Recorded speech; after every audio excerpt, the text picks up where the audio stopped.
hamburgers on the grill. Memorial Day, 4th of July, Labor Day, all of us are going to be throwing this beef on our grill.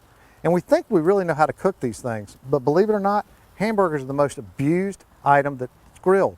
We like to smash down on them. We try to pack them when we make those patties. We're not giving the juices room to circulate through the meat. So in this episode, we're going to show you how to make a great burger. One that's juicy, one that's perfectly cooked, and one that you'll be proud of.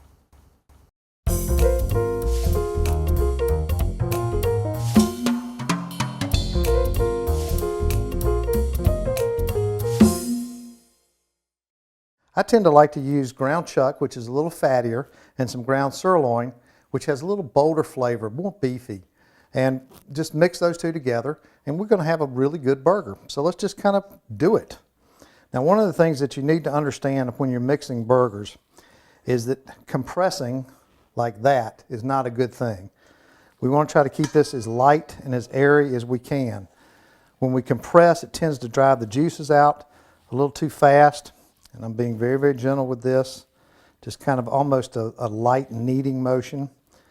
And we don't want to do a whole lot of it, just enough to combine the two meats. A little salt, black pepper, freshly ground. Don't forget about this grinder. And then again, just barely mix it up. Now, of course, you can always make a burger with your hands. Time-honored, true. And notice again, I'm being very, very gentle with it. I'm going to try to handle this as little as possible. So don't worry if it's not a perfect shape if you're doing this with your hands. Or we can cheat. All of us have these little deli containers laying around our house. I just like to put sort of a passel of meat in there and then just very gently push it in and let it form the burger itself. Now again, it's not going to be perfectly round. You don't really want it to be perfectly round because if you did, you've overworked the meat way too much. Then whack, another way to get frustration out. Now something that's very important about hamburgers in general is you know how, well, if you put them on the grill, sometimes they start looking like my belly in the middle. They don't lay flat on the bun, they get all puffed up, and we want to try to avoid that at all costs. There's a simple and easy way to do that.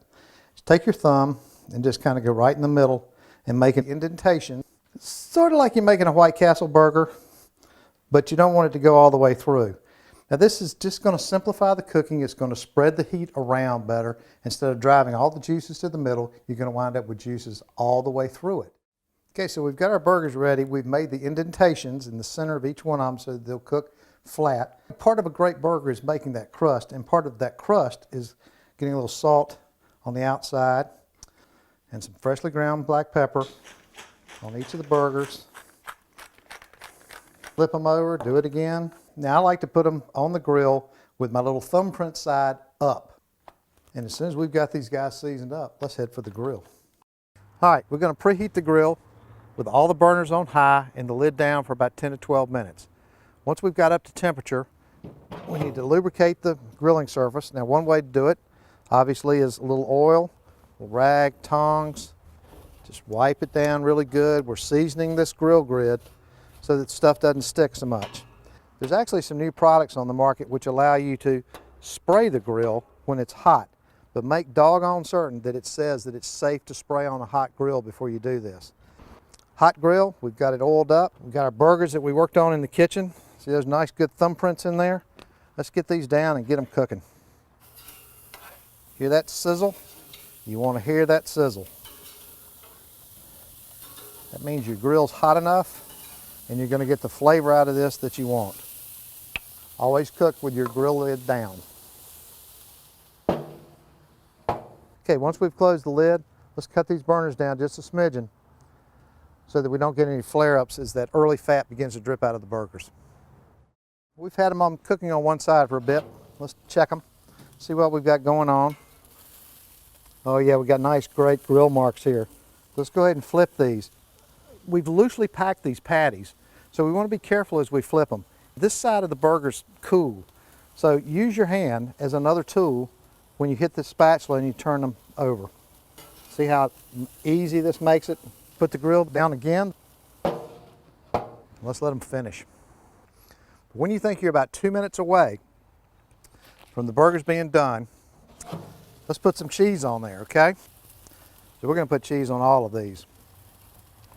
The beauty of a covered grill is it's a marvelous thing when it comes to melting the cheese perfectly. So let's give these a few seconds, let that cheese get all huggy with those burgers, and see what we've got. Another hallmark of a really great burger is to toast your buns. You got a built-in toaster here. So now we're about a minute before these burgers are going to be done. Let's throw the buns on, slather them with a little butter. Hey, look at this. See how that cheese hugs those burgers? Man, that's perfect. We're looking really good there. The buns only take about 30 seconds to a minute most, depending on how hot your fire is. Again, close that lid.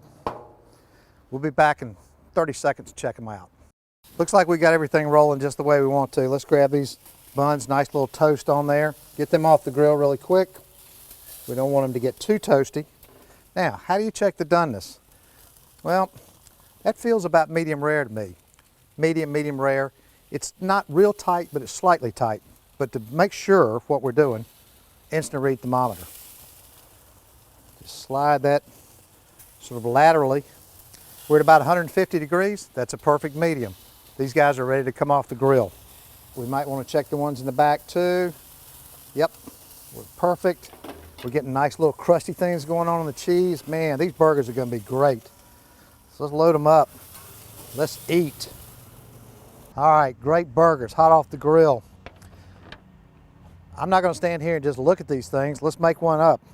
I'm a big mustard fan. Going to put a little mustard on here. Oh, summer ripe tomatoes. Can't go wrong with those. Little romaine lettuce. Now, you could put other stuff on here, but do you really need to? I don't think so. That, my friends, is a cheeseburger. Oh, God. Perfectly cooked. I'll be right back. I'm going to eat my burger.